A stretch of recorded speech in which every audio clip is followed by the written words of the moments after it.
C'est un séisme, un coup de tonnerre, un tremblement de terre. La Commission électorale nationale indépendante, ici en République démocratique du Congo, vient d'annuler le suffrage de plus ou moins 80 candidats à la députation nationale, ainsi que les élections législatives et provinciales à Massimanimba, dans le Kwilu et Yakoma, dans le nord, au Bangui. En d'autres termes, les résultats de ces candidats, parmi lesquels on retrouve 3 membres du gouvernement Samalou Kondé, des gouverneurs, dont celui de la ville de Kinshasa, Jontini Ngobila, plusieurs membres ou candidats de l'UDPS, le parti au pouvoir, la rapporteure adjointe de l'Assemblée nationale ne seront donc pas pris en compte et donc ils ne peuvent pas prétendre avoir été élus.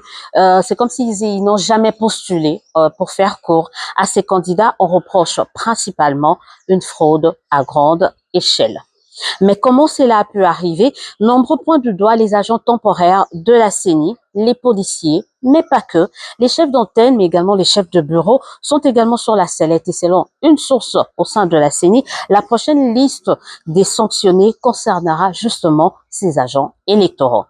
Est-ce que la CENI a le droit d'infliger une telle sanction? Oui, nous reprenons notre source au niveau de la CENI pour la simple bonne raison que la centrale électorale est chargée de veiller à la régularité du processus électoral. Est-ce que cette fraude détectée et presque avouée aura une influence sur le résultat de la présidentielle?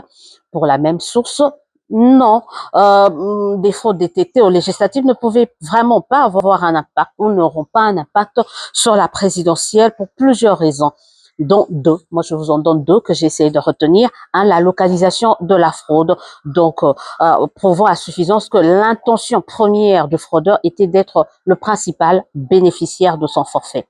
Deuxièmement, il y a aussi l'écart entre les résultats, l'écart de voix entre les résultats obtenus dans les bureaux de vote où la fraude a été massive en faveur de ces candidats et d'autres bureaux où il n'y a pas eu la mainmise des fraudeurs. Bref, autant d'explications et bien d'autres que la population aimerait bien entendre officiellement d'une bouche officielle de la Commission électorale nationale indépendante. Alors, les annulations risquent de se poursuivre, d'autant plus que la CENI sera en attente d'autres conclusions des enquêtes en cours, notamment dans les circonscriptions de Boudjala, nous sommes dans le sud du Bangui, Bomongo et Kamanza, là nous sommes dans la province de l'Équateur.